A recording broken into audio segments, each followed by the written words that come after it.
and welcome back to another episode of Space Station Zero on Teaching with Board Games.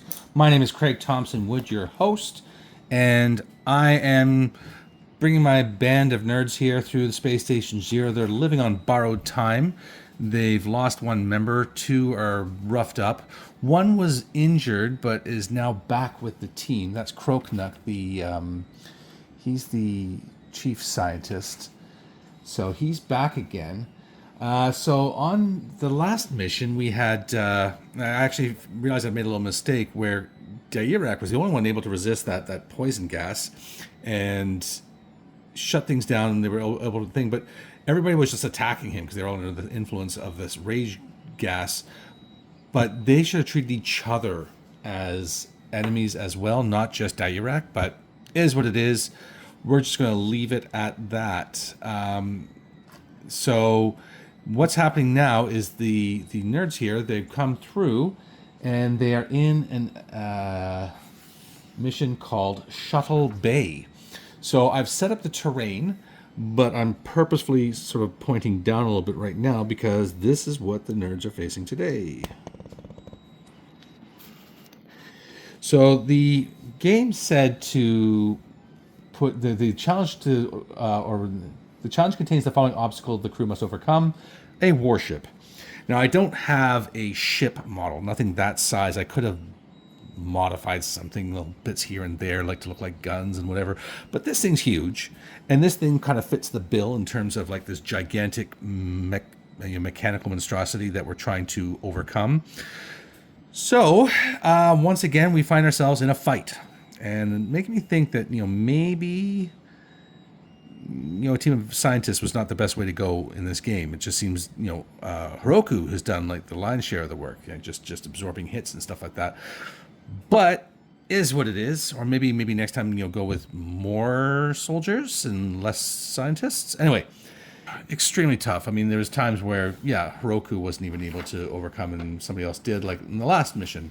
But this is what it is. So in this mission, the warship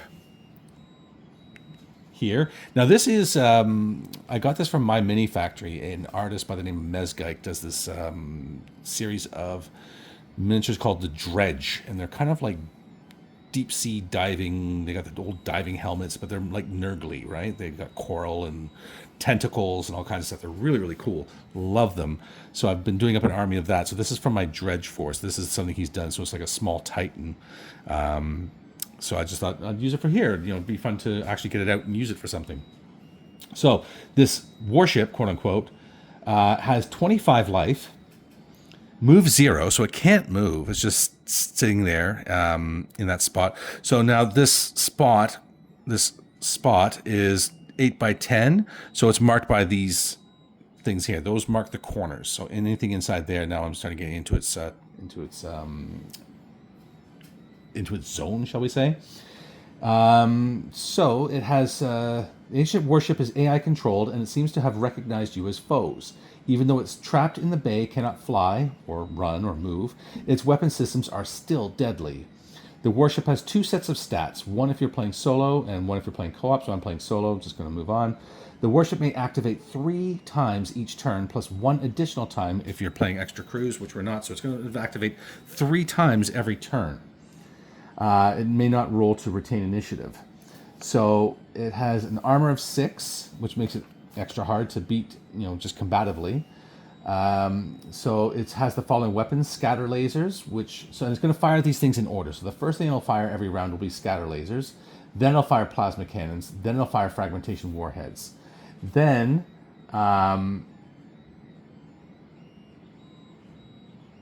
so in its hull shock, in each turn, the first time the warship is attacked with a close weapon, it activates its hull shock. All crew members within 3 of the warship must make a reaction save 5. If they fail, they suffer damage equal to amount, blah, blah, blah, blah, blah.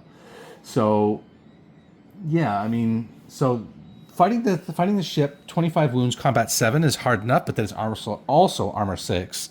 So that's not likely to happen. So the hull shock is, we try and attack it hand to hand is not a great idea. And also because we're going to want to try and get close, because one thing we can try and do is hack the warship. Now, unfortunately, we went with xenobiology and not alien technology, because alien technology has come up a lot more, it seems. And also my parasite abilities never had a chance to work. But anyway, so the warship's computer can be hacked into and some of the systems taken offline. Crew members within 1 inch of the warship may make an intelligence challenge test 8, 6+. So that means I have to get 8 successes. It doesn't have to be all in one roll, obviously, but over time I can start to make 8 successes. Then the successes have to be 6 or higher. And when I get that, then I take one system offline. I may choose to take a weapon offline, reduce the armor.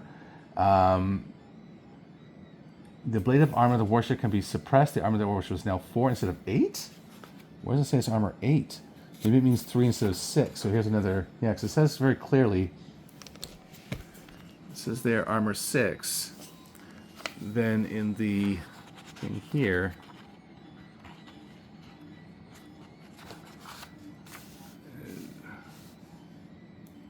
what does it say? Armor down, armor 4 instead of 8. I mean, maybe 4 instead of 6. I mean, 3 obviously doesn't work because 3 is a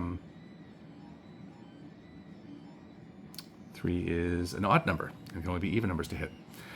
Target systems used for weapons can be taken offline. Rooms auto tracking combats now 5 instead of 8. Weapons offline. So it will still use. It can still use this one weapon 3 times if some of the things are down. So if I take down all these things, so I'm just a little bit confused because it's saying I can hack this, and I mean I can, when I put it out of action or whatever, so I can take it out combatively, or I can take it out by removing things. But it doesn't say, it tells me how to hack it, but it doesn't say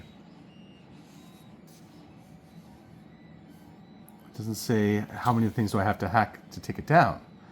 I mean, it has 3 weapons, so I imagine if I take off all the weapons, then that would be it. See, so it's another example here of this game, just could use a little more editing, because there's some things just that are either wrong or not clear or whatever. The challenge ends when the warship is put out of action and removed from play. Okay, well, you know what, then I guess if I take all the weapons down, then we could shoot at it for hours and eventually take it down, because it can't fight back at that point, right? So I guess they're going to go with that. Okay, well, we'll try this. It's, I don't know. I don't mind a game that's difficult, having a game that's a challenge, but this, like fighting it or shutting it down, anything just seems relatively impossible. I mean, if we'd got beat those sentries and had that bigger weapon, then maybe there could be a better chance. But as it stands, not so much. At least the things are predictable, so we know that's going to fire the scatter lasers first. The 3 crew members closest to it. So just the idea I'm thinking of here is just trying to stay out of sight for as long as possible. The problem is that the best ones to deactivate it are the scientists. But the scientists are going to be easy to kill, right? So I don't see much hope of them to deactivate all those weapons. It's going to be really tough. Anyway, enough of my belly bacon. Let's get on with this. All right, so we'll start off with. Oh yeah, because I was also thinking about the line of sight. Well, maybe just get around behind it. But I'm thinking of this thing as this, right? This war machine, that it would only have like a regular person front facing. But the book shows this ship as just like this. Who's to say that it doesn't have turrets and things and can have 360-degree view, which is what I'm assuming more of the case is, because this game just likes to be that mean. So, yeah, and the way things sort of worked with the setup too, I guess, you have to be within 1 inch to try and deactivate this thing. There's no cover or anything like to move up to there, so they're going to have to. Well, anyway, let's just see what happens. So we'll start off with Heroku. So Heroku's going to stay there and cover. He's got his armor all tuned up by the nerds, and he's going to fire his trusty sidearm, which is again our best weapon. It's just like basically a laser pistol. So Heroku's going to shoot that at the big beastie. So Heroku has a combat of 4. So 1, 2, 3, and 4. And he is got +2 for his sidearm. +2. So 6. And he rolls. So the armor is 6. So let's roll higher than 6. So 1 success. Oh, no, wait. He has the combat specialist, so we can re-roll 2. So he has 2 successes, 10 and 8. So 2 successes, and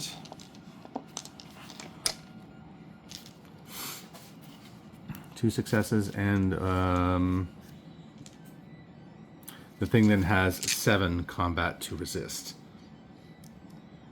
Yeah. So, yeah. Plenty of successes. It's 1, 2, 3, 4 successes. So it's gone. It's done. All right.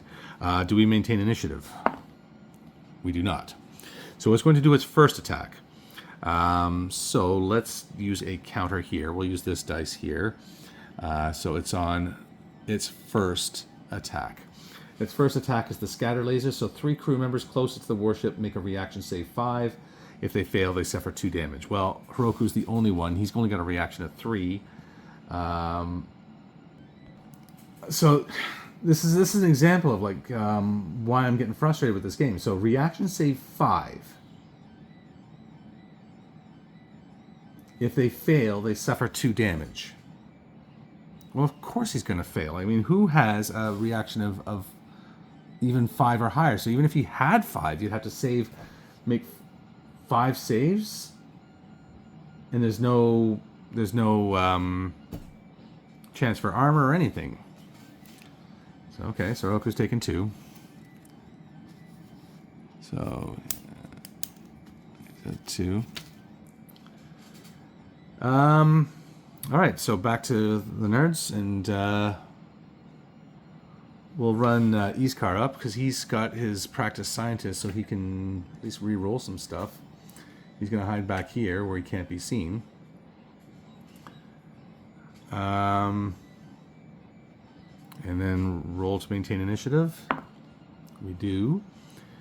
So rinse and repeat. We'll just get Croakneck up there. And 10 to... No. So now the robot is going to fire its plasma cannon at Heroku. So it's a combat of 7. 1, 2, 3, 4, 5, 6, 7. Plus 4. 1, 2. I've run out of D12. Wow, that's really awful, actually. It's nothing. Look at that. Because the 2 won't hit. Because remember, Heroku has an armor of like 8 now with his armor jacket plus 2 for the nerds tooling it up, plus 2 for cover. So that none of those have hit. So he's got off lucky with that one. And then there's still 2 more dice because I ran out of dice. So 1, 2, 3, 4, 5, 6, 7, 8, 9. Oh, 1, 2, 3, 4, 5, 6, 7, 8, 9, 10, 11. Because yes, 7 plus 4. So it's 2 more. So nothing hit here. So we'll just dump that out, and then those are both cocked. 1 hit. So there's 1 hit, and Heroku gets to roll 4 dice for his combat, and he saves it. So he's fine. He's fine. And then we'll run up Oguna. Oguna's going to go up. And keep initiative. Nope. So the last thing comes in, and that is the fragmentation warhead. Again, only thing you can see is the 1. It's a kinetic weapon range +1 combat. If the target of this combat challenge test attack is damaged, then all crewmembers within 6 inches must make a reaction, or they're going to take damage too. Take damage as well. So it's 1, 2, 3, 4, 5, 6, 7, 8 dice. And this is on Heroku. And so we have a 12 and a 10, an 8. So there's 3 successes there. And Heroku, 12 and a 10. He gets to re-roll. There you go. Perfect. No damage. Well, I don't know. We'll send Iraq.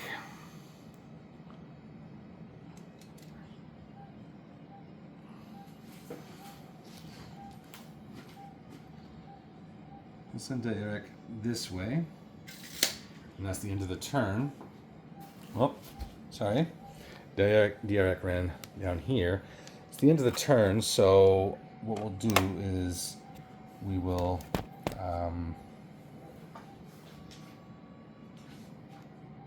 start with him in the new round now. So he will go. Can you make it to the robot? Yeah, he can get within 1. Okay, so he's just gonna come up. He's gonna try. Anyway, remember he's at -1 stats now. Sorry, I'm pausing there because did you hear that? That was the end of a project I have been working on for a very long time. And it is something I'm going to show on the channel later in July, and I have it scheduled for July. And if you are listening to this now, then and you see this one later, then you will say, I heard the end of that print project. So you are part of history. All right. Oh, I'm doing. So Dairak is intelligence 3 now. Scientists should, this armor tuning is okay, but for all the scientists to have, they should have more of that practice scientist stuff, or something where they get bonuses for, like these kind of the nerdy challenges. All right, so he's rolling 3 dice, needing 6+, and nothing, right? Because they have to be evens, so nothing. All right, so that's his turn, and we do not maintain initiative, so the robot kind of looks down and thinks, what the hell are you doing? And shoots him with the scatter lasers. So he's automatically taking 2 damage. So he's down to 1. And,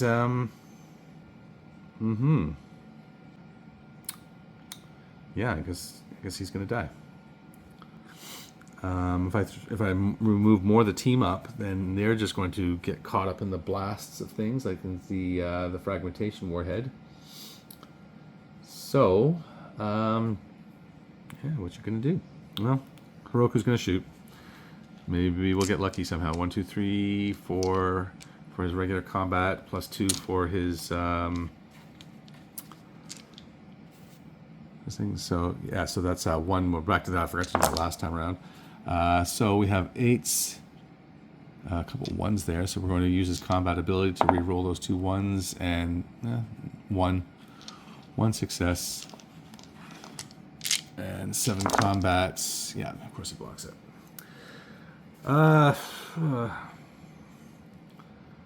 Well, you know what? We're just gonna fire the next 2 things at Dairak because he's the closest target, and I'm just not going to move anybody else up. I'm just going to... so he's going to... So the next one is the plasma cannon. So 2, 4, 6, 7... seems to be missing one somewhere. 2, 4, 6, 8. Yeah, so there should be one more. Oh, there it is. 9. So, 1, 2, 3, 4, 5 successes. He's got a combat of 2. Oh no, I still have to roll 2 more. 6 successes. He's got a combat of 3, so he's taking a minimum of 3, and he's dead. So he's out.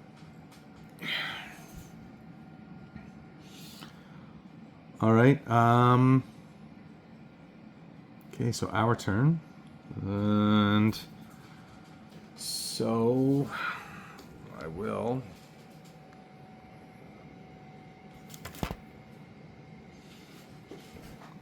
I am going to run up Iskar, the leader. He's going to hide back here, where I will say there is no line of sight because it is an obstruction.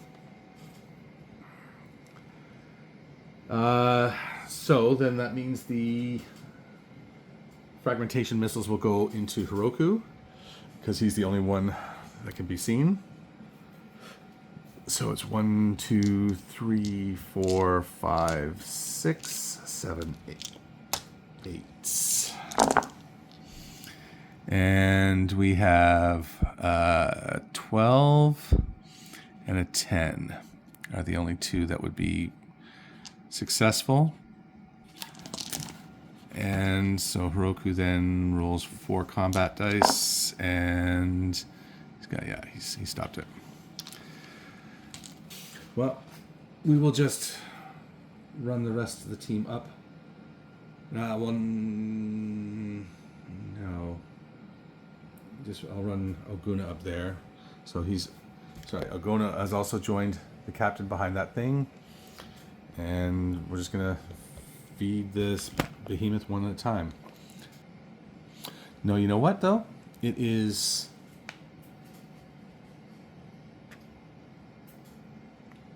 He can move up there for 8 and just see what he can do. This is the practice scientist. So he has an intelligence of 6. So rolling 6 dice. 2, 3, 4, 5, 6. And one success. So 1 success means I need 7 more just to take down 1 weapon. So I'll just put this 8-sided dice there to indicate I need 7 more successes in order to take down 1 of the 3 weapons that are obliterating me. Initiative? No. Oh, sorry. I rolled a 2. So the thing's going to fire its scatter lasers and do 2 damage to Kroknuk. So Heroku will go. What else is he going to do? 1, 2, 3, 4. 1, 2. And nothing. No, there's no evens above 6 on there. All right, so that's that done. I don't care if I maintain initiative because I'm not going anywhere else. So the next 2 missiles, the plasma cannon fired at Kroknuk. 1, 2, 3, 4, 5, 6, 7, 8, 9, and 2 more. So that's well, there's 2 12s there plus the other things. I'm just going to call that Kroknuk dead. Kroknuk's out. All right, and then the fragmentation missiles will go into Heroku. So that's 1, 2, 3, 4, 5, 6, 7, 8. And 1 success. Because the rest are quite low. I guess he doesn't really see him as a real threat, which is accurate. Yeah, so he saves it. So we will roll in Iskar. Iskar goes running through. This is the start of the new round. Iskar goes in. He's got 1, 2, 3, 4, 5. He's a practice scientist, but he's a practice scientist with a head injury. So he's only doing this at 5 intelligence of 6. And so I can re-roll these. And, a whole lot of nothing. So 1 more. So I'm down to 6. So, you know what? Again, I'm just gonna like concede this one here. This is ridiculous. I'm never gonna get through this. So I'm just going to stop it here. So let's just see what happens to my poor nerds. All right, so that's it. I'm down to these three, and like I said, I think I'm just going to stop it there. I think I've had enough. I am just feeling this is not the game for me. It's just maybe I'm playing it wrong. Maybe I'm doing some strategies wrong or something. But I was enjoying the story aspect and the fact that the things would unlock and you'd start to see different things. But there was never, the experience upgrades were too few and far between. Even when you got them, they weren't that great. There was no chance for weapon upgrades. The rules were unclear. The difficulty is off the charts to the point where I found it frustrating. So, like I said, I'm going to tap out here. But I hope you have enjoyed watching it. And if you have any suggestions for other games you might like to see me play, please let me know. I am going to be announcing in July some of the thoughts I have for the next game I want to play. I kind of think I know what I want to do, but I have other ideas as well. Anyway, so we'll talk more about that later. If you have any suggestions, please leave them in the comment section below. And while you're down there, please do remember to hit like and subscribe. It does help the channel, and I really do appreciate it. So there's always that. And until next time, I'm your host, Craig Thompson Wood, saying thanks for coming to the classroom.